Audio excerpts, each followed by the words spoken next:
Good afternoon, everyone, and welcome back to what I think is going to be an incredible panel. I'm Charmaine Crooks, and I'm so proud to be, here we go for a second. I know we've got people talking to me all over the place. Yeah, it's all good.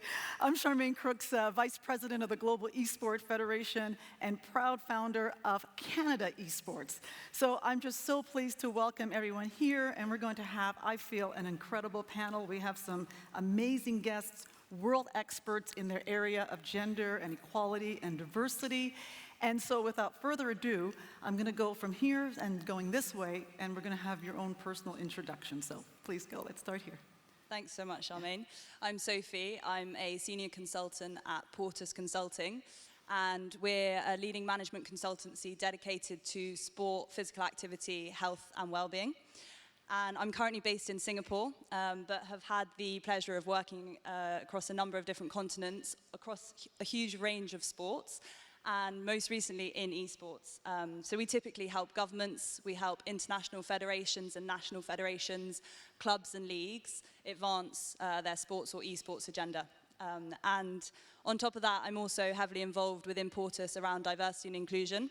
So I lead our work out of Asia Pacific and recently founded our Portas Women's Network and ED&I speaker series and lead a lot of work around women's sports. And that really is from grassroots all the way up to elite. And looking forward to sharing some thoughts around progressing that gender equality agenda going forward. Thank you. Welcome. Thanks, Sophie. So my name's Mike, and I'm the Managing Director of Asia Pacific for Nielsen. Nielsen is a global research and business intelligence company. We do three things really. We measure audiences globally, we measure marketing, and we measure the return on marketing. So kind of my interest here is really in thinking about all of those partners that we've been talking about during the morning. How do they get the evidence as to how a relationship with esports is going to work? And a lot of those partners are themselves extremely interested in the subject of diversity. So this is becoming a huge part of our business what they want to invest in is diverse esports.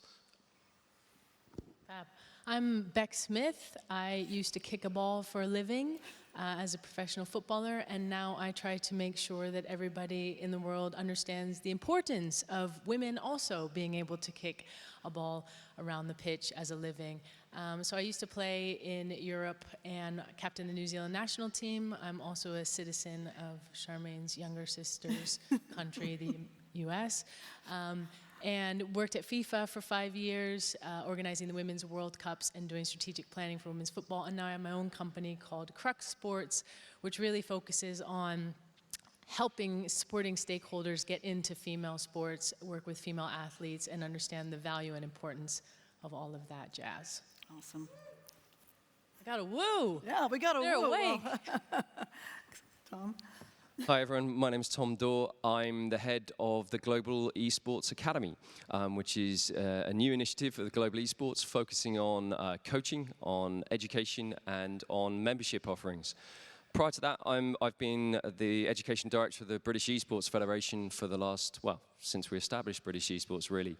And I'm very proud to have been involved in the development of the British Esports Student Championships. I've also led the development of the Esports BTECs with Pearson here in the UK. There are now 6,000 students between the ages of 16 and 18 who are studying those qualifications here. I think one of the reasons I'm sitting here today is some of the projects we've done on inclusion as well. I'm incredibly proud of those projects that we'll describe here in a minute about the work we've done with young people, differently able young people in schools across the UK. And I'm also a teacher as well. Well, what a panel we have. That we have certainly a diverse group of interests and careers. But before we dive in, I just want to help us to set the scene from where we are in terms of esport and in terms of sports. So let's start with you. So set the scene, if you will, for me. What is the landscape generally like? Maybe some things that people haven't already heard today, but just give us an overall landscape from a data point of view, because that's what you're into. Sure. Okay, let's do some data. Well, first of all, how do we know what the landscape looks like? Well, as I said kind of in the introduction, the major commercial organizations around the world which are very interested in investing and partnering with esports and traditional sports and other sponsorship opportunities use us to build mathematical models which help them understand how they're going to maximize the return on their investment. So in order to do this, we do several million fan interviews every year. So very, very large sample surveys where we are getting a really, really granular understanding of what people are interested in.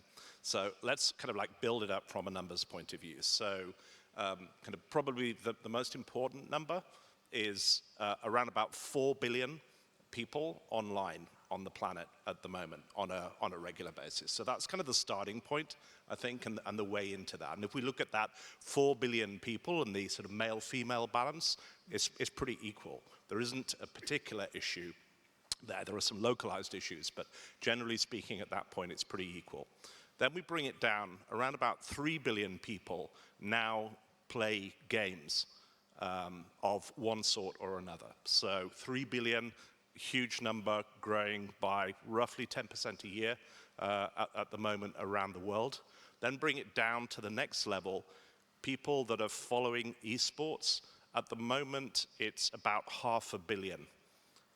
But if we look at the kind of the largest esports events, so if we take, for example, the Valorant Champions tournament at the moment in Copenhagen, the average viewing figures for that around about 300,000. If we look at women's events, then there was a Mobile Legends Bang Bang women's event last year, around about 37,000 associated with that. So if we then start to look at this from a kind of gender point of view, overall within the gaming population on the planet, there's a slight bias towards men. But it starts to divide when we look at the type of games that we're talking about. And mobile gaming generally is much more gender balanced than other forms of gaming. And that then follows through into esports as well. So overall diversity in the audience in esports globally, around about 80% men, 20% women, in the kind of traditional markets of Western Europe and North America. But if we come across, for example, to Asia, it's much more like 70-30. And if we look at parts of the world like Southeast Asia, and I was in, the day before yesterday, I was in Manila talking to some of the esports organizations there. There it's more like 60-40. And if we look at, well, what's the difference between these markets? What's driving that difference in diversity in the audience? I mean, there are a number of factors, and there's a certain amount of kind of local history associated with it. But probably the most important thing is that mobile gaming and mobile esports is much more gender diverse than some of the kind of console-based concepts that have been around. So that's a kind of a quick sort of run through the numbers. Of course, to finish off on that as we go further in, first of all, we measure different levels of following in esports. And if we have that kind of wider view, which includes quite casual fans, people that follow esports from time to time, but not obsessively, again, there are far more women involved in that part of the audience. And as you get into sort of more and more hardcore fans, we start to see that gender diversity is falling away. And of course, we all know that when we then look at actually the athletes and the prize money associated with it, at that point, it's a very, very small percentage which is going through to women. So that's an overview of the landscape. Here's a quick question for you. What about age? Age. Yeah, so age is, I wouldn't say that there's a massive obvious difference from that point of view, but we have to look at the context. So across all of those people that I was talking about, the 500 million that are following esports, 60% of those have been following it for less than 2 years. So there's a huge churn which is happening in that overall population. That's really interesting. Now let's move over to you, Sophie, and maybe talk a little bit about the landscape in sports generally. Yeah, sure. traditional sports? I think there's a lot of very interesting similarities between the world of esports that Mike has just talked about and sport. And when we talk about gender equality specifically, the great news is that a lot of progress has been made, and I'm sure Bex will mention it if I haven't already, but we saw the Euros, a huge pinnacle in women's sport, and there are a number of other examples that we could talk about. However, there are still a number of barriers and challenges that women and girls face in sport and also in esports.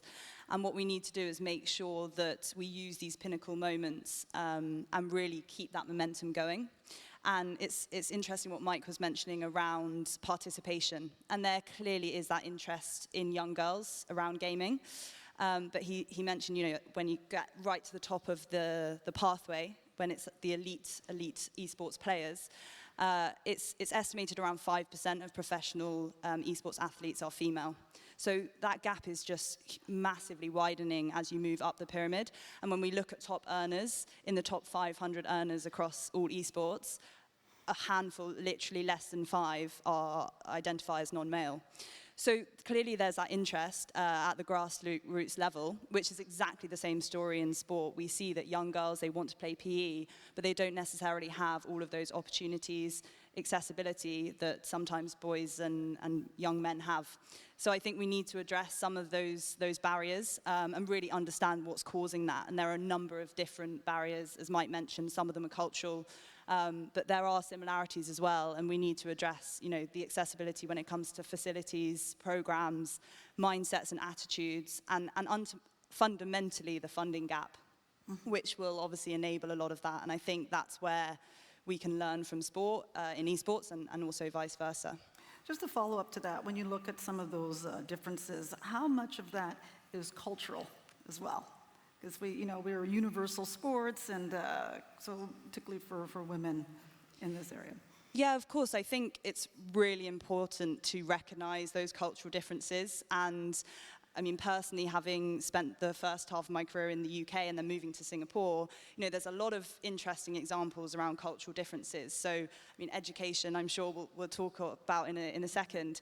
But, the importance placed on education within Singapore and a lot of the Asia context, it really influences how you engage children in sport, physical activity, and esports and gaming. If we want programs to be sustainable and successful, they need to be integrated into the whole education system in a way that's probably more important than other areas of the world, the UK, New Zealand, Australia, where it has that culture of sport. So I think, it's really, really important that we take into consideration all of those different cultural nuances when we develop those very data-driven and targeted strategies and initiatives. Now, before we go, Tom, and talk a little bit about education, maybe I'm going to go back to you a little bit just to jump off that culture. What market is emerging right now? Like, where do we find those pockets of growth, particularly for women in esports? I mentioned the Philippines, and it's partly just purely because I've literally just come back from there. But I was just super impressed with what we found, and it is really different, even by Asian standards, which is already more diverse. And I think it's driven by a few things. Talking to people in that market, and maybe that shows us a sign for the rest of the world as well. So first of all, mobile gaming is absolutely predominant. And if you think about the context in which mobile gaming occurs, it's a bit more out of the kind of the console in the bedroom or the console in the house, and it's just more accessible, and it's inherently more sociable at a kind of gaming level to start off with. And I think that might be a key in understanding. And the Philippines is a good example of a market that pretty much started with mobile gaming rather than going through a kind of like a console stage. Also, console has been a relatively large investment for families. Over the year, it's becoming, perhaps a bit more affordable now, but that also goes to how broadly accessible it is, whereas pretty much everybody's starting off with some kind of phone now, so it's a different kind of starting point. Absolutely. So Tom, maybe just let's fill in the gap here on the scene setter. Maybe you can share from your education point of view before we go to Beck. Yeah, sure. I think a lot of what you've said there in terms of the numbers of data are shown out certainly with what we have with the British Esports student champs in terms of those percentages of male, female, boys, girls, in terms of the competitive side of what we do, in terms of the education side of things as well with the BTEC that we've run. We've just come to the end of the second academic year of that in high schools, so in 16 to 18 education here. And again, in the first year, there's probably only 5% girls taking the course. Now, this year's been 10 or 15%. At the end of October, we'll get the new figures for this next academic year, and hopefully, again, they will have gone up. There's part of us, what we talk about around this is sort of linking almost to the game as well. If you think about the games that are being played involving guns, cars, and balls, now for some women, for some girls, that's a driver. That's absolutely fine. But whether that appeals to the wider masses, if that's a barrier, we don't know. We haven't got any data. It's just something that we've picked up an observation over the years. With the Philippines, you're right, the culture around gaming, the anime culture and things like that. And for those of you who know Garvey or want to meet Garvey, he's here. He's based in the Philippines and is involved with APAC Arena, who are an incredible organization in the Philippines. And they organized an event last weekend where they had 30,000 people at this wider esports and gaming event. From the education point of view, and from young people point of view, in theory, esports is gender neutral, it's age neutral, it's differently able neutral in a way. Excuse me, I've got flies coming buzzing around me. In a way that traditional sport isn't or can't be. And that's one of the real positives around esports. Are we doing enough yet? Of course we aren't. Is there true equality yet? Of course not. And there is so much more we can be doing. The student finals, the grand finals we had this time last month, of the 6 teams or 8 teams that were there, we had girls in 3 or 4 of those teams, which again is a movement forward from where we've been in previous years. So there's still so much more we can be doing, and we will be doing, and we want to be doing. The Women in Esports campaign that British Esports run, I've got some colleagues who are out in the stand, out in the foyer, out in the showcase area for people to talk to. It's about providing role models, it's providing case studies, it's about providing pathways that people can see to aspire to and know that they can do it. And hopefully we can carry on working along that way. Mm-hmm. Bex, to you now. I mean, I know you understated yourself as a footballer, but this is a true legend in our midst in the beautiful game, and we're really proud to have you here. And Bex just joined our GEF Athlete and Player Committee to bring your expertise, your insights, and of course your passion for sports and your passion for esports. So, you know, just reminding ourselves and setting the scene. I'm sure you're listening and really thinking, you know, like how in this experience as an athlete, and here we are in this growing forum now, maybe you can share with us, you know, your thoughts on going beyond the data, beyond the stats, and your real life experiences that have made you the leader that you are in terms of diversity and inclusion. Maybe just share with us how you got to this point. Yeah, I mean, first of all, I think all of this is so fascinating, coming from a sport like football, which is the #1 participatory sport on the planet, the #1 most accessible sport on the planet, and yet we saw the Lionesses, who just won the Women's Euros on Sunday, give us a hey, yeah! If you're an English fan. If you're a German fan, es tut mir leid. But they were banned for 50 years from playing. So the same issues that sports and football have been dealing with, I think, are not really as prevalent as I see in esports. And I think that's why it's so fascinating learning, being involved in this, because I think this type of genre, esports, really has the possibility to lead the way in how we make the sports more accessible to everybody.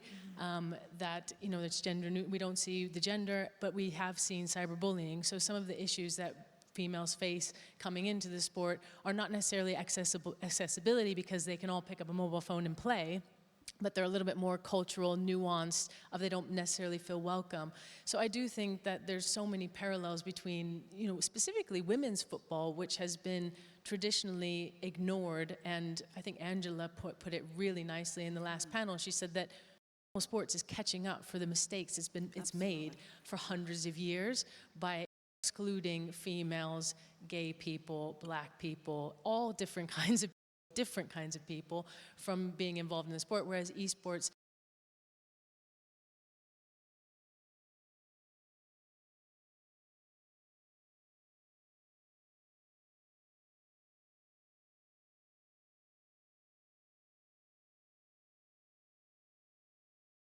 programs, academic programs, having Portas and data into the sport. We don't have any data in women's football. Therefore, it's very hard to give KPIs for sponsors and say, hey, come and get involved in our sport. We can give you this many eyeballs, and this is the KPIs and the ROI that you're going to get back from it. We don't know. We don't have that. But in sports, we do. So super fascinating to be here, and I think that there's so many opportunities. And we can certainly learn from each industry, right? We can certainly learn from each other. So moving to brands a little bit, I'm glad you brought that up. So maybe, Sophie, speak a little bit to how you've seen, brands change and engage more women in sport, and maybe also share what you've seen.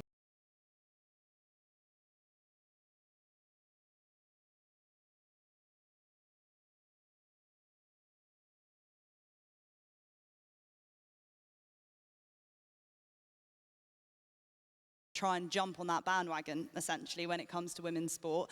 They've realised that there is that value, and women's sport are only starting to really capture that full value and to articulate what that potential value looks like. And I think in our work with women's sport, a lot of it is around really articulating what that potential value looks like, both from a direct economic, pure returns point of view, but also that broader, that intangible value when it comes to brand awareness, customer acquisition, and also the social impact. And typically what's really interesting with women's sport, and Mike, I'm sure it would be super interesting to hear it from an esports perspective, because I'm sure there's similarities, but actually brands that are higher than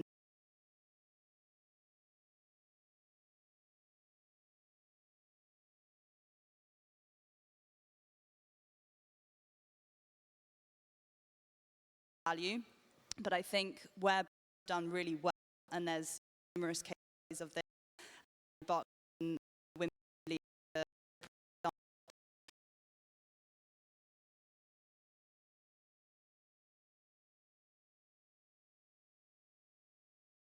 they've put a lot of funding into the women's game, but they've also funded at grassroots level. They've been the prime backer of the schools program, and Vitality and Netball. There's similar partnerships out there, and these brands have really been in it for the long run. They got in early, and they've maintained those relationships. And I think in esports it will be similar in the sense that the brands that can form long-term partnerships and really demonstrate those.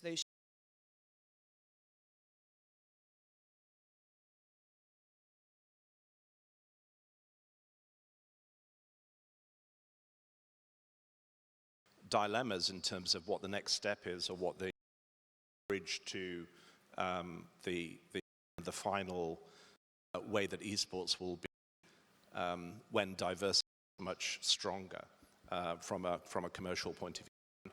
Thinking about it from traditional sports, and building on what Sophie was saying, one of the things that we've found is that not only can it be, because frankly women's sport is much less cluttered than men's sport, and it doesn't have a lot of the baggage of the kind of commercial reputation that has evolved with men's sports. Actually, it's a new space. It's attracting new sponsors. So it's not so much that it's taking sponsorship investment from else. It's actually increasing the total amount of investment, because there are new brand values that you can reach for. And a good example in football here in the UK would be seeing companies like Boots, a retailer which has never invested in sponsorship historically and is coming for the first time now associated with women's football. This is adding a lot to the total economy of sport. I think the challenge is that, going back to the point that you were making earlier on, was does it really make sense for there to be separate women's esports? At the moment, there are obviously there are a number of competitions, but and certainly to get some of the advantages that Sophie was talking about, that comes from following that path. But on the other hand, it doesn't make sense, I think, as a final destination, because in the end, one of the things which is so great about esports is the fact that, you know, there isn't a kind of physical difference that could be brought up as the reason why you wouldn't have everybody competing with each other. The issue is, how do you get there? How do you get to that future? How do you get to the funding? And it may be that, you know, from what we've seen already, particularly in mobile gaming, with some of the women's competitions that have been run recently, that might be a good bridge to the future, even if it's not the final destination. And then culturally, that's also an aspect too for the women-only opportunities. Maybe I'll just move to Tom a little bit and just maybe want to add to that before I move to Soph, in terms of your what Yeah, I think from our experience, we have moved back to the women's-only competitions, where 5 or 6 years ago we were very much the message we were being given from the community is actually no, we don't want to be different. We don't want to be seen as being different. We want to play together because we can. Whereas now, over the last few years, we have seen an increase in women-only competitions. And you're right, the brands that then want to get involved in that, the more endemic brands to you know, Benefit. We've had conversations with Benefit, Makeup. We've had conversations with L'Oreal and people like that. They're not necessarily interested in mixed competitions or open competitions. It is the women-only competitions that they want to be part in.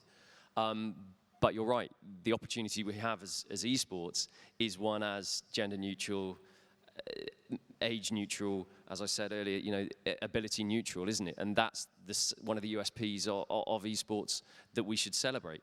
But there needs to, you know, there's always going to be opportunities to do both, isn't there? And that, again, the flexibility that we've got a blank sheet of paper. And a lot of the conversations that, because we're so young and new as an industry, we don't have the baggage that other sports industries have. We're not siloed like other sports are and not working with other sports across boundaries. And so very much, and that's one of the things I love about working in this industry is we have that blank sheet of paper, and it's exciting. We can be that change. We can make that change. Absolutely, and a big part of that change, to me anyway, because I've been involved with sports as an Olympic runner for many Olympic Games and been involved with Commonwealth Games, had the proud moment for Canada on the podium. And, but you know, at the end of the day, the heart and soul of any games or any championships is about the athlete, and that athlete's voice drives the future. And so Bex, maybe you know, maybe you can share with us how important that athlete voice is in terms, particularly the women athlete's voice, because in the esport world, community is really strong, and it is, of course, as well, you know, with women in sports. So, you know, how much more, or can we continue to use that athlete's voice to really move the needle even more? Yeah, I mean, speaking of legends, yes, absolutely, you are the biggest one.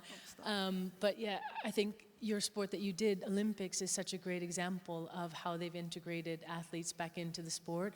And I think it was Angela in the last panel also mentioned the governance of the sport is so important to have those voices, because for as hard as I would work at FIFA to try to change regulations or get more funding for our women's competitions, or even get the same camera plan for production for the Women's World Cup, which was a year later than the Men's World Cup, and we still got half the number of cameras because we didn't have the representation at the top. And so that's very, very important. And to understand the sport, you have to have at least some voices that have come through the sport. Not all, because, you know, a lot of us as athletes don't understand marketing or commercial or education or all of these tangents that come behind it in the business side. But the athletes know what they want and what the sport needs. And that's why I think the conversation about do we separate out female esports from male esports, I think that's a really fascinating topic. But I guess the real answer for me would lay with the athletes themselves. Because there's plenty of reasons that you can do that, and football is one of them, because female footballers playing against male footballers is not going to be as good as males playing against males. However, there's other sports where we see the Olympics where you never hear people talking about, well, the female 100-meter sprinter is not as fast as the male 100-meter sprinter. Never even enters the conversation, because they run side by side, the males and the females. There's even some parts that are mixed. And I think all sports are moving in that direction. If you look at rugby, they've tried Rugby X, which is a smaller-sided five-a-side, where they have females, male playing, females, males playing back and forth. They have the 100 in cricket, which is also males and females playing together. So I think this is the future. If you look at CrossFit and some of these newer sports that are coming in, they're all very much about males and females playing together. So I think that's super interesting as well. But again, I think it's down to the athletes to take the direction of their own sports. It's super important. Yeah, well, you've certainly done that. Tom, you want to add to that? Yeah, I just want to, well, taking this in an athlete's voice, I'd just like to give a shout out to one of our athletes here who's here today. I've asked her if she's happy for me to do this. I just want to mention Jennifer or Pixie Poppins as a gamer tag that you'll see up here on stage tomorrow in the Rocket League. She's the highest ranked Rocket League player in the Welsh team here today. She's also partially sighted and starts next term at the Royal College for the Blind here in the UK. Yet she's a top-ranked Rocket League player in Wales, and she's here today. So I just wanted to shout you out, Jennifer. There we go. A role model for the future for other young women. Yeah, So it's huge. We have the case studies of the inclusion of neurodiverse individuals. We have the case studies of young people in wheelchairs playing alongside their able-bodied friends in esports in the way they can't do or haven't been able to do in traditional sports. And so it's a huge opportunity for us to, not just the diversity issues, but around the inclusion, wider inclusion issues. We had the Royal College for the Blind played in a competition that we organised in the last few months. Young people registered as blind, yet playing Call of Duty and playing some of the titles that you would have thought, actually, because of the fast-moving nature of the game, they wouldn't be able to, but they can. And the opportunity is there for these young people in ways that maybe haven't been able to in traditional sport. And so that's why it's incredibly important that we recognise these opportunities. We look at the funding, kit, the barriers. We talked about barriers. Availability of equipment is critical in this. We were lucky enough to work with Microsoft UK or Xbox UK, who gave us consoles with adaptive controllers to put into these specialist colleges for young people with physical disabilities and learning difficulties, and using slings and even buttons on the side of their chairs to hit with their head to shoot in FIFA. And the examples, and there's a BBC report that if you're interested, if you type in BBC plus esports plus inclusion, you'll see a fantastic report that was done of the project that we did about 18 months ago. And there's a young lad at the end of that called Smithy, or Alex, who was a massive football supporter. He was in a wheelchair, in residential care 52 weeks a year. He had feeding tubes and all sorts of tubes going into him, and he was a massive Chelsea fan, and he was able to play as Chelsea, to be his heroes. And his words at the end of that BBC piece are hugely impactful. Sadly, he had a life-shortening condition, and he died 3 months after that was filmed, at the age of 20. Yet we were able to give him, through esports, an opportunity to compete with and against his friends, with and against other students like him, that he'd never been able to compete before because of his conditions. Esports allows that opportunity, and it's hugely, hugely powerful. And there are so many more opportunities we can explore along that way. For sure. So are you seeing clients getting more involved in this area as well? In terms of diversity and inclusion in general, yeah. And I think Accessibility is specifically to his point as well. So. yeah, 100%. And I think gender equality, women's sport has seen real growth, but unfortunately a lot of other areas of diversity are still lagging and still need that time, that attention, and that funding to progress in the same way. And I think typically with our clients, what's needed is this real whole system approach. So there are so many different amazing initiatives, amazing programs, but what's needed is bringing that all together, bringing all stakeholders around the table, whether that's government, private sector, individual players, athletes, coaches, bringing everyone together and coming up with a solution that works for the whole system, and definitely doesn't think about different types of diversity as kind of individual areas, and tries to bring it all together, because I think that's where we'll see real change. And it's really interesting talking about the separate competitions, and should we ask the players? And I think there's a really interesting parallel with motorsports. So if we think about F1, there are no rules to say that women can't compete in that competition. But for the last 46 years, there's not been one female driver in the F1 competition.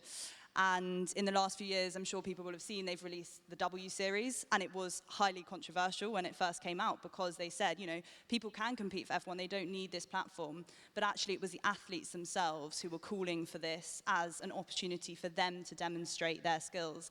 And yes, probably the end goal is for full integration, but those milestones in between are really important, and to give those grassroots drivers, the visibility, the role models is so important. And I think for me, that's quite an interesting parallel with esports and where we are today in terms of, giving that platform.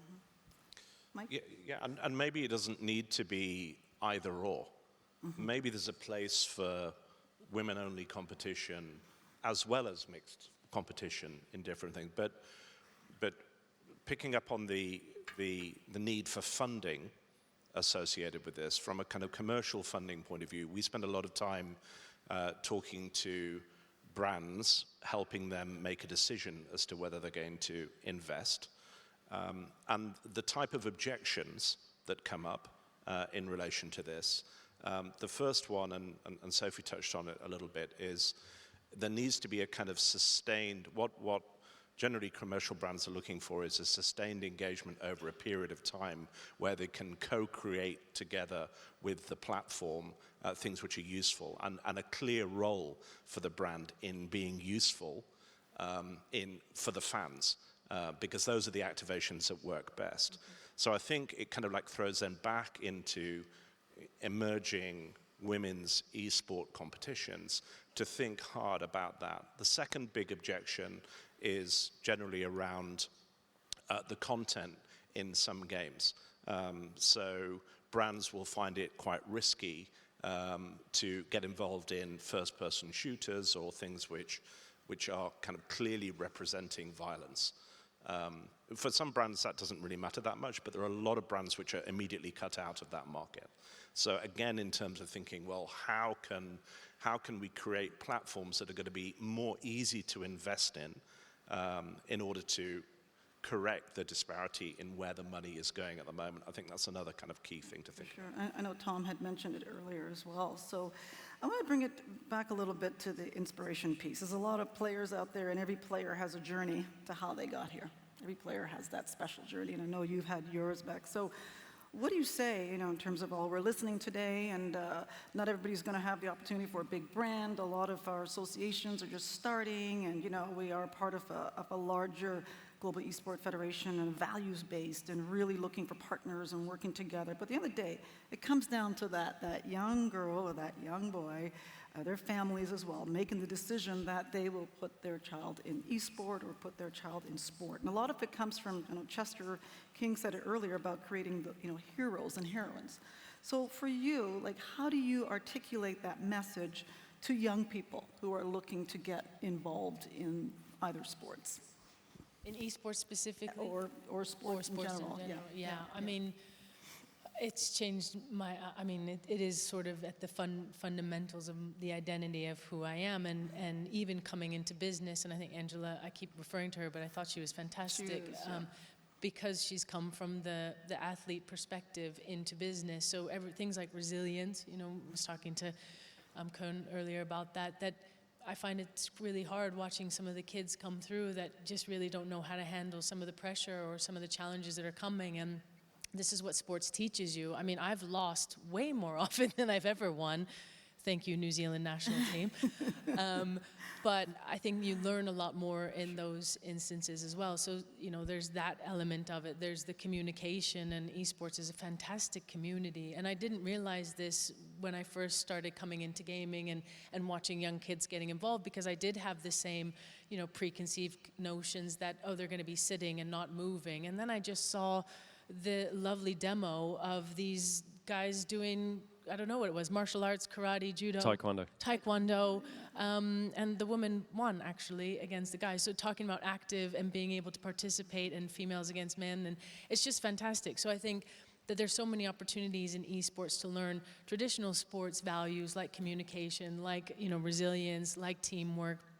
But then there's a lot more that I think there's a lot more commercial opportunity in esports as well for the athletes. Because if you look at, I walked in today and I looked at the stage and I thought, I've never seen a stage like that. And I worked at FIFA, who has more money than God. And this stage it's all about entertainment. And that's the fundamental difference, I think, between sports and esports is founded on entertainment first. And obviously the skill is part of that entertainment. But I think that there's a lot more money and opportunity that funnels down to that athlete and the female athlete in esports. So I'm becoming very slowly, very quickly, a very big supporter of esports, specifically for female athletes as well. Yeah, absolutely. Tom? Yeah, I think this is where the crossovers between sport and esports, as we were talking about in the first session this morning, are obvious, really, because the same things that apply to sport and the skills development and things like that absolutely apply to esports. And once we can get, and part of my role over the last 5 or 6 years has been to get key stakeholders around young people, around education, to realize that actually, what if you're not into traditional team-based sports? What if you're not into drama at school where it's a team-based activity? What if you're not into music and don't play in the orchestras? Where are you getting these team-based activities and therefore the holistic character skills you mentioned, the teamwork, the leadership, the communication, decision-making, problem-solving?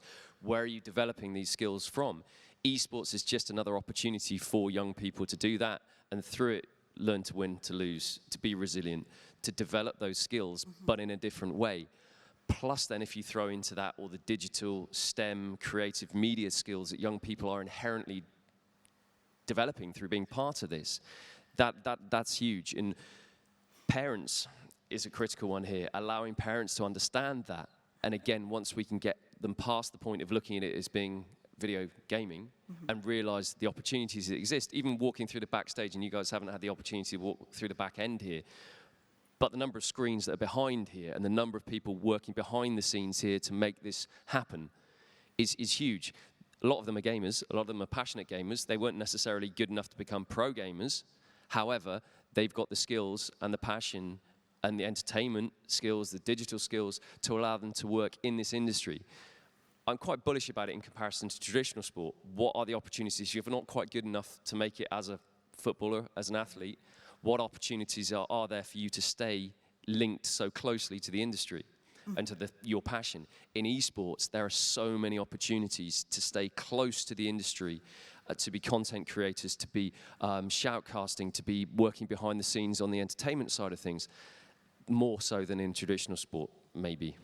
But the other thing, too, we haven't mentioned here are the coaches and the officials and the team leaders. I know they're all here, too, and that's a big part of the ecosystem. And a lot of them, sometimes in sport, a lot of volunteerism. So I think even esport, is utilizing the volunteer system as well, and the chances for the men and women to be part of that ecosystem, not just the money-making piece, but to help that next generation, which is what, as athletes do. You pass the baton or the ball to the next generation, or the keyboard to the next generation, and that's what this is. It's about building that generation so everyone feels included.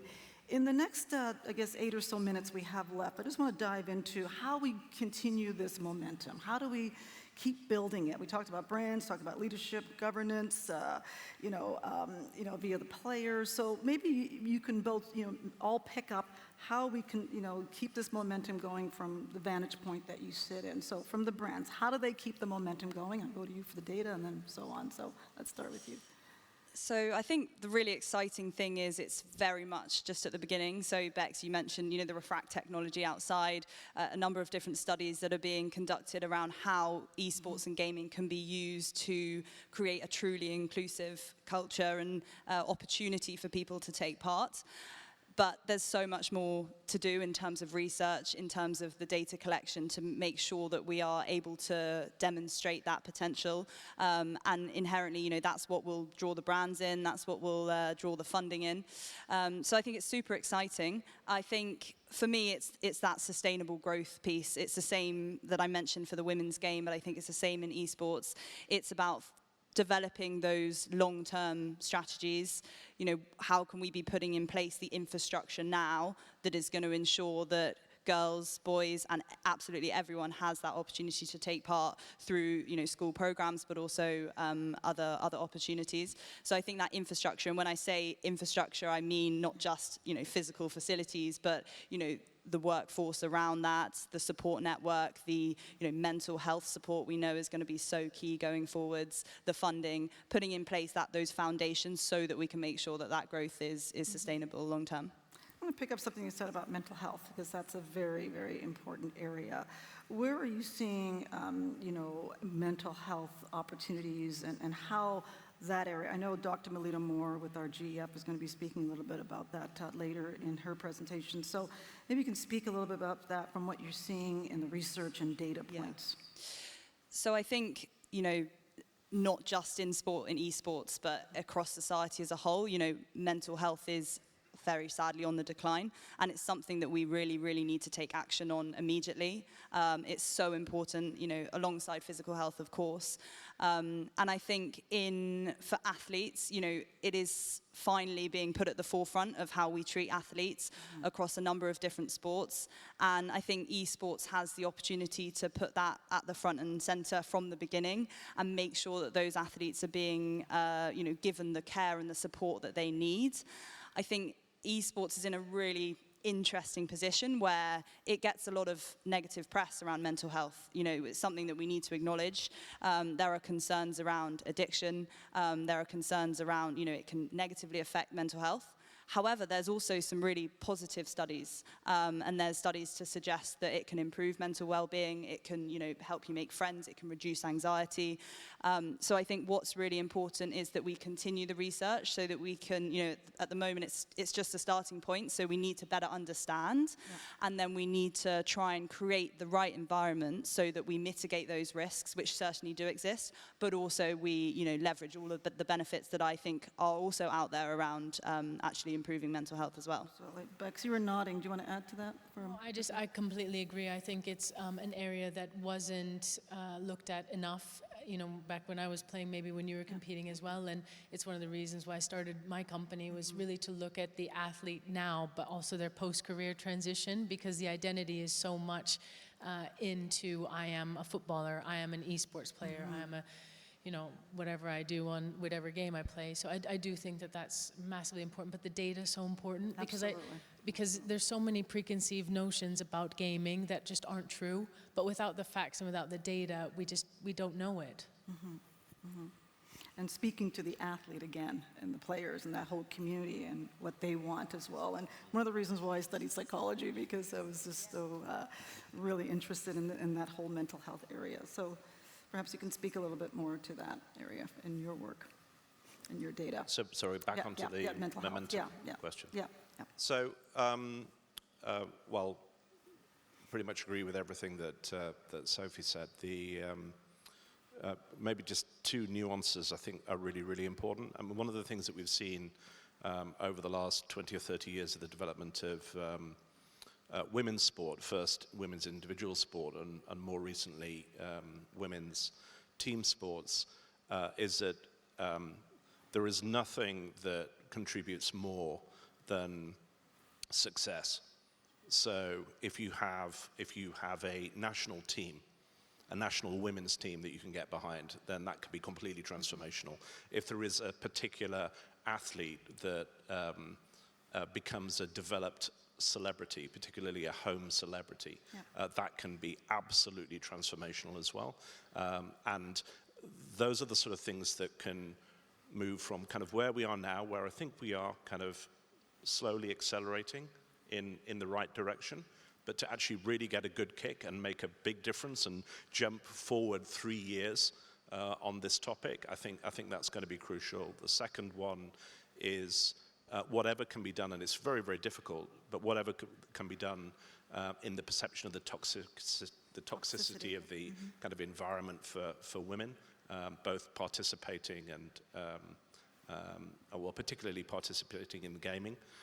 There's a lot of, I think many women are well aware that this is a risk, and I think it's really for male athletes and male streamers and other people also to step up and be much, much clearer about how completely unacceptable this and how this doesn't follow the values of the particular tournament or whatever it's going to be.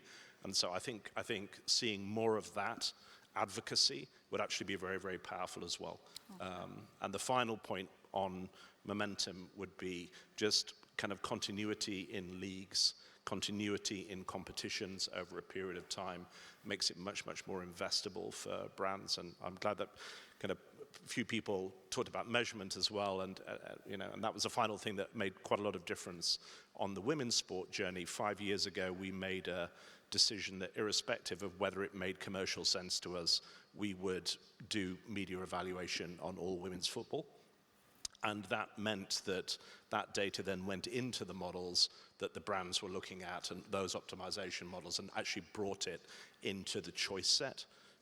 So I think that's another kind of important responsibility for companies like mine to make sure that we are measuring it, even if it kind of doesn't make commercial sense. Last word on sustaining momentum. Yeah, sure. It links to what you said there and links to what Chester was talking about earlier in terms of heroes, in terms of making... Charmaine and Bex are true legends in their sport.